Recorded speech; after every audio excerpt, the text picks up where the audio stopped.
Ay, nako. Sarap. Sarap guys dito sa ano namin, sa cabin namin. Yes. Yan. Hindi ko masasabing hotel kasi hindi naman siya hotel, no? Cabin ang tawag dito sa amin sa tinutuluyan namin yan. Na-upgrade na kasi. Kasi syempre kasama natin si Winky. Ano siya, employee ng Fairmont. Yeah. So, may mga perks and discounts na na-avail siya. Na-avail na rin natin. So, thank you. Yeah.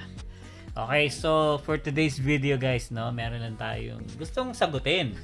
Kasi ako guys, kumbaga, hindi naman siya para sa akin, hindi naman siya negative eh. Kumbaga, natuwa lang ako and hindi naman ako masyado naapektuhan pati, no? Parang, di ba? Sa wala eh, hindi naman siya big deal talaga. Hindi namin pinansin nung una, pero kasi iniisip ko nga na birthday naman ni Alvin sa isang araw, sabi ko, gawa ko ng vlog na para sa kanya, para i-honor naman siya. Wow! Nakiligin ba ako? Hindi. Eto, bakit nga muna pala natin itong gagawin video? Kasi may nag-comment. So, hindi ko nga pinapansin, hindi rin ako nag-reply. Syempre, kasi alam ko na rin naman na pag nag-vlog ka, or once na nag-vlog ka, ino-open mo yung sarili mo, yung buhay mo, lahat-lahat ng aspeto ng pagkatao mo sa comments ng tao, lahat mapa-positive o negative. So, hindi lahat positive. So, may mga nababasa rin tayong negative. Yung, may mga pangbabash na rin. Meron. Pero kasi, hindi naman may iwasan yan. Hindi may iwasan Halos yun. lahat Kaya, naman meron. sa akin, diba, piliin mo yung okay sa'yo yung i-deal mo kasi hindi mo dapat kailangan i-deal lahat ng mga negative na comments, mga negative people.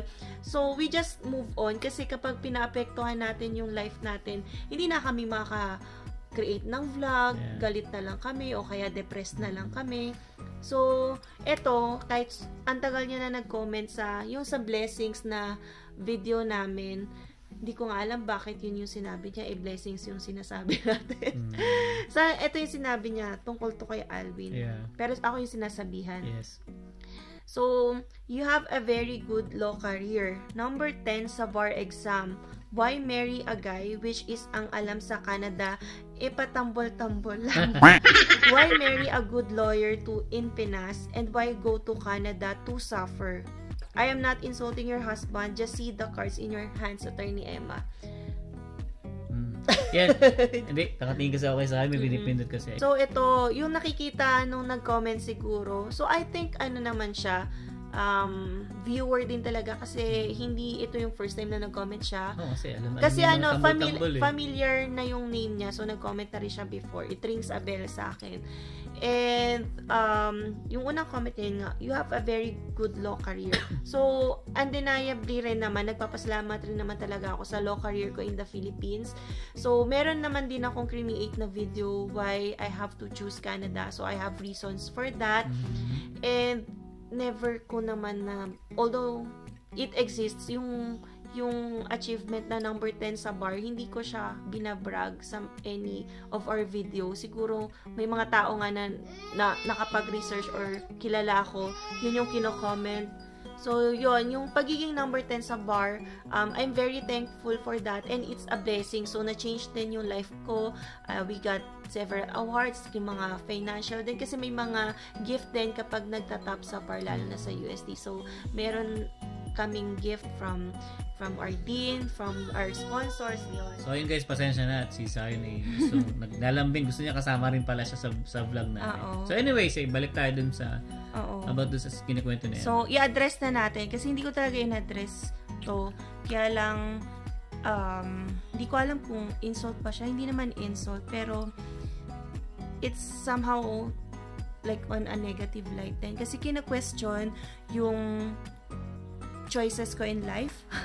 Kasi bakit daw ako mag-aasawa ng ganito? Tapos ang term niya kay Alvin is patambol-tambol lang. So, syempre hindi ko naman patambol-tambol kaya patambol-tambol. Hindi naman kasi true yun, kaya hindi ko in-address. Pero ngayon, i-address natin dahil birthday ni Alvin and I think gusto ko lang ipakita din na proud ako sa husband ko. Hindi nga siya lawyer, pero gusto ko lang sabihin na hindi naman dapat kunwari kung lawyer ka, lawyer din yung asawa mo. Walang law na nag-e-exist na dapat kung lawyer ka, lawyer din dapat ang piliin mo.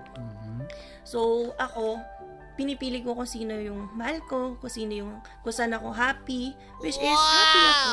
Good. Wow. Syempre, talaga, hindi ako sumusunod sa sinasabi ng iba na dapat kung lawyer ka, lawyer yung choice mo. Although, hindi naman ito yung first time na may nagtanong sa decision ko, pero parang feel ko gusto ko na i-end kasi we are simple, happy family. Happy ako sa decisions ko. Happy ako na yan, kahit lawyer ka, pipili ka ng ganitong asawa na hindi lawyer. So hindi naman wrong yun. I think you choose your happiness. Yun yung mahalaga. And yan, nakakreate kami ng yan, little family. And si Alvin naman, hindi siya patambol-tambol lang. Engineer naman siya, pero mas nag-focus kasi siya sa business. So, once pagka-graduate talaga, yan, nag-open na siya ng business. Yeah. Siguro sinasabi niya tambol-tambol. Kasi meron tayong vlog kasi guys, naalala niyo yung tumugtog ka ako dun sa birthday nung anak ni Dwayne. Yeah. Guys, lang yun, guest lang ako, nagkatuwaan lang na dahil nga marunong tayo sa instrument, marunong tayo sa lahat ng instrument. So, naki-jam lang ako. Ano yung mga instruments na alam mo i-play? Hindi kasi ang title kasi din natin. Kung sideline. Pwede na bang sideline? Baka naisip niya na, lawyer ka, tapos itong asawa mo magda-drums lang, ganon. Lang din naman yun. Parang ginawa na rin naming title or topic for that vlog. Kasi yun yung ginawa niya sa event. So, naki-jamming siya. So, he knows how to play bass guitar, drums, he knows how to sing. He knows how to play piano. Yeah. Yan, organ. Marami. Kaya excited nga rin ako pag lumaki si Zion. Maturuan niya din how to play the instruments. Ako, lang, piano and organ lang alam ko. Hindi ako marunong mag-guitar. So anyway, yan. Pagpunta naman dito namin sa Canada, hindi siya patambol-tambol lang.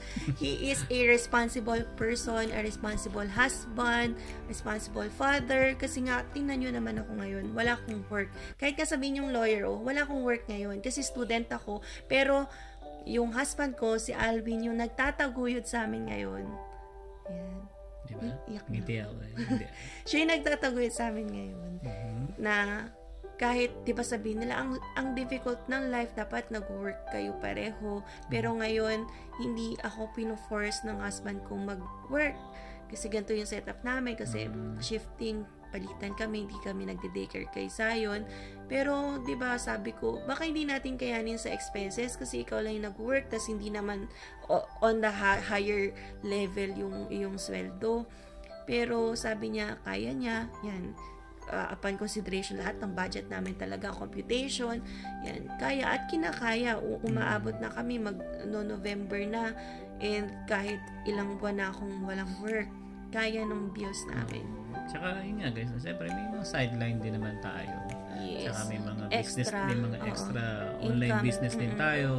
Kaya sabi ko naman, Kema, hindi mo naman kailangan mag-work pa ngayon. Gusto ko mag-focus ka muna sa pag-aaral mo at tsaka dun sa isang pinaplan pa namin na yun, which is saka na namin ikakwento yun kung ano yung mga ginagawa ni Emma, no? Pagka talagang okay na lahat. Yes. So ngayon, happy naman kami. Yan. Gusto ko lang siya i-honor kasi hindi ko dinedefend or ini-ignore ko lang yung mga ganyang negative comments or bash. Diba, hindi ko rin kasi alam kung dapat ko i-address. Kasi parang it goes to the very nature ng decision ko. Bakit mali ba yung decision ko in life? Kasi question niya yung pagiging lawyer ko. Question niya yung pag-choose ko ng guy for marrying Alvin. Question niya rin yung pagpunta ko sa Canada. Kasi sabi niya, why go to Canada to suffer? So sa mga kasamahan ko dito na nanonood and napunta sa Canada, did we go to Canada to suffer? So I think it's not upon other people to say that we are suffering. Kung magsasuffer naman kasi kami dito, uwi na ako. Hindi kami mag-stay kasama ang bata para lang mag-suffer. So, hindi ko alam kung kailangan ko ba i-defend yung sarili ko. Pero gusto ko lang talaga yan, ibigay yung vlog na to para i-honor yung asawa ko. Kasi, I'm happy in choosing him, in being his wife. Actually, nung iniisip ko yung sasabihin ko, naiyak ako. Kasi parang minsan naiinis ako sa gantong questioning pero kasi siguro yun nga, when we do vlogs, lahat na talaga ng questions nandiyan na. Lahat ng pwedeng i-bash nandiyan na. Pero, na-understand ko naman siya kasi meron pa nga siyang disclaimer doon na I'm not insulting your husband. Although, maybe it came in that way na rin. Hindi. Kasi, sa akin naman, actually, nung nabasa na yung Emma yan, nagdo-drive ako nun eh. And sabi ko na lang sa kanya, actually, natawa pa nga ako eh. Sabi ko, yung kasing salita niya, tambol-tambol. Kasi una, hindi naman totoo yun. Diba? Na yun lang yung ginagawa mo sa... Kasi jam lang yun eh. Parang napapalabas, parang wala kang ginagawa in life. Ganun ka lang. Hindi siguro lahat napapanood yung mga vlog natin. So, siguro yung time na yun, napanood niya yung time na yun, then sumunod na siguro yun. Tapos naisip niya siguro mag-comment.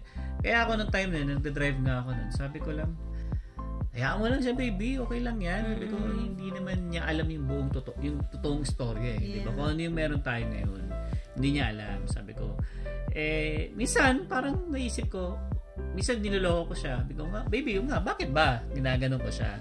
Bakit ba ako? Diba? Hindi ko rin alam eh. Hindi, kasi siguro, guys, ano lang yan eh.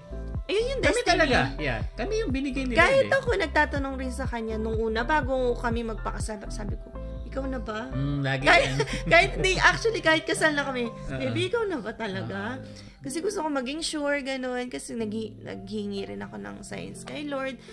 Pero kasi nung graduate ako, may post pa ako sa Instagram noon. For 3 years kasi, wala akong boyfriend sa law school. Tapos pagka-graduate ko, pagkatas ko ng bar, nag-wish ako kay Lord. Parang ano rin yun. New Year ba yun? Ang hinahanap ko, hindi boyfriend. Ang hinahanap ko, parang yun, husband material na. So, ayoko na kasing pumasok sa relationship na para lang mag-boyfriend, girlfriend, tas magbe-break lang in the end. Gusto ko yung pang matagalan na. Kasi, nagkaroon na rin tayo ng maraming failed relationships. Ayoko na yung uulit, yung restart, pakilala ka na naman, getting to know na naman, tinatamad ako sa ganun. So, kung magkakaroon man ako ng next relationship, gusto ko siya na yung final. And, ito naman yung binigay. Yeah.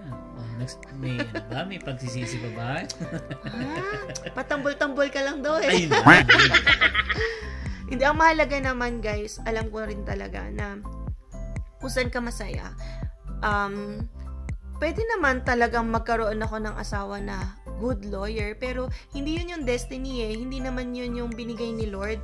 Kung meron namang lawyer o kung merong ibang profession, why not? Pero andito si Alwin, mahal ko, yan, and we are happy, and itong pagka-Canada nga, adventure sa amin. Kasi nga, hindi naman kami talaga out of options. Parang nagbabakasyon lang kami. So sabi ko, anytime then we have an option to go back. Yeah. Yan, i-absorb pa rin ako ng aming super bait na employer. So open pa rin siya to take me. Sabi niya nga, bago tayo, di ba, nagpaalam siya guys nung bago kami pumunta rito. Sinama niya ako dun sa office nila. Kay Dean. Oo, na if everything else fails, kasi although yung goal ko is for my Canadian dream, if that fails nga, wag naman sana, you can go back anytime. So, at least hindi naman ako nawalan ng options. Ito, explore lang din. Tingnan natin yung opportunities while we are young. And I'm not here to impose it upon anyone. It's our personal choice. So, may kanya-kanyang choice naman yan. Kung yung iba gustong magpinas, edi magpinas, like yung mga kapatid ko, so gusto nila magpinas, hindi ako namimilit for anyone na mag-Canada. So, personal choice naman namin. Tsaka guys, din bago rin naman kami nag-decide dito sa Canada, talagang pinag-isipan din naman namin mabuti to. Yeah. Pinagplanuhan. Yeah. Sabi nga ni Emma, sabi niya sa akin, kaya mo ba baby? Ganyan, ganito. Sabi ko sa kanya nung una, baby, kaya ko. Kasi talagang, guys, shinare ko kay Emma, guys. Sabi ko, kahit anong work, papasukin ko talaga. Makasurvive muna tayo. Kasi yun yung importante. Hindi mo kailangang maging maarte dito, guys. Kasi kung maarte ka, sabi ko nga lagi sa vlog ko, nga ka dito, hindi ka mabubuhay dito kapag maarte kang tao. Kaya, kahit anong trabaho talaga, guys, pinasok ko. Wala akong naging issue, wala akong naging problema. Hindi ako nahiya kung ano man yung ginawa ko nung una. Hanggang sa ngayon, masaya ako. Ayun. So, I'm just happy din talaga na siya yung husband ko. sana hindi na questionin kahit hindi lawyer kasi hindi yun required. Kunwari, kung doctor ka, doctor din dapat ba yung asawa mo? Siguro meron ding tao or parents na ganun, but we are just happy. Lalo na sa akin, sa side ako yung babae. Happy ako kasi hindi ko naranasan sa parents ko yun na questionin yung decision ko. Bakit si Alvin yung pinipili ko? Bakit si Alvin yung pakakasalan ko? So, okay na rin sa akin kasi yung mga gantong comments hindi nanggagaling sa family ko. And it's just from random people or strangers na syempre hindi kami kilala. Kaya siguro nasasabi yun. Yan. Actually, yung mom ko, supportive yun na si Alvin yung napili ko. Never in a single moment na question niya bakit si Alvin, bakit hindi lawyer. So, wala kaming ganong standards. Kaya, free ako to make my own decisions. Even yung pagpili ko kay Alvin, yung pagpunta ng Canada, hindi niya question. Parang we are just free as a bird. Kaya I'm just thankful na sila yung family ko na hindi kami pinipressure to make the decisions that they want. Diba? Kaya guys, yun, thankful din talaga ako sa family niya, yan, sa mami niya, and of course sa mga kapatid niya na wala ako narinig ng mga ganon. And yeah, ganun lang naman yung buhay guys eh. Kumbaga, hindi mo naman kailangan mamili ng gusto mong papakasalan or makakasama habang buhay. Hindi mo kailangan sumunod sa dictate ng people kung saan ka masaya. Parang napapanood ko na to sa teleserye. Alam niyo yun, yung mga umuuwing luhaan or hindi masaya in life, yun yung mga dinidiktahan lang ng mga tao, ng magulang na unreasonable, na nagsasabing ito dapat ang pakasalan mo, ito dapat ang gawin mo, dito ka dapat sa Pilipinas. So, parang choose where your heart is happy. Parang yun lang guys, yun, pinapanood kong Lindang eh. Pareha silang lawyer. Another promotion na naman. Akala mo naman producer to. Pareha silang lawyer guys pero hindi sila masaya. Tama, si JM. Ng babae yung lawyer, si JM. De Guzman. Diba? Diba yun? Wait lang, sample. Kaya lang palabas yun. Isipin mo ako, hindi ako lawyer. Wala akong baba, wala akong bisyo, hindi ako uminom ng alak, hindi ako naninigarilyo. Wala kang kabit. Wala akong kabit. Saan ka pa? Diba? Hindi to umiinom, hindi to naninigarilyo. Wala akong bisyo guys. Mas umiinom pa nga ako kaysa sa kanya. Yeah, kaya nga minsan pagka lumalabas kami, parang siya yung lalaki, siya yung may beer, ako juice, iced tea. Yes. Diba? Saan ka pa? So, hindi to nagpapasakit ng ulo ko, guys. Uwi na lang din yan agad. Hindi ako sugarol or mahilig magkasino. Hindi rin yan sa bungero. Hindi ako sa bungero. Yeah. So, wala akong sakit ng ulo dyan. Yung daddy ko kasi ganun sa bungero, umiinom, naninigarilyo. Kaya nung syempre growing up, alam ko rin na ayoko mapangasawa yung ganun. Gusto ko yung hindi magbibigay ng sakit ng ulo kasi alam ko kung paano nagkaroon ng sakit ng ulo yung mom ko. So syempre 'di ba, alam na natin kung ano yung gusto natin in life. Ito naman, pre-promote na naman yung Lindang. Siyempre yun, fictional. Pero, although yun nga, dalawang lawyer yun mag-asawang lawyer, pero hindi sila masaya sa life nila. Kasi, trabaho, and, yun, may kabit yung isa. Alam mo, baka matawa na yung mga viewers natin, panaylin lang na lang. Ito kasi, syempre, alam mo, pang-kill niya ng time or kapag off siya, nanonood siya ng... Pang-relax ko lang, guys. Sa Amazon Prime yun eh. Hindi ko alam kung saan pa pwedeng panoorin. Kasi free tayo sa Amazon Prime, kaya nakakanood siya. Okay, kaya guys, yung mga estudyante dyan, kapag international student dito sa Canada, pwede kayo mag-register guys sa Prime. Yan, free for 6 months. Stop nyo na lang for after 6 months kasi matcha-charge na kayo. Yeah. So, yun lang naman. I'm just super blessed and proud sa husband ko. Yan. Thank you for everything then. Yan. Ayoko na umiyak kasi baka may ma-cringe but ako umiiyak pa. Pero, from the bottom of my heart, yan, I'm thankful sa husband ko na ikaw yung husband ko kasi yan, cheating pa lang, wala na akong issue doon. Hindi, ito yung isa sa mga taong imposible mag-cheat. Lin lang na naman Wala talaga. And then, walang bisyo. Ako kasi masaya na ako guys, kasama ko silang dalawa. Okay na ako doon. Yan. Pero yung sabi ko nga lang, syempre, another year yung madadagdag na sa kanya.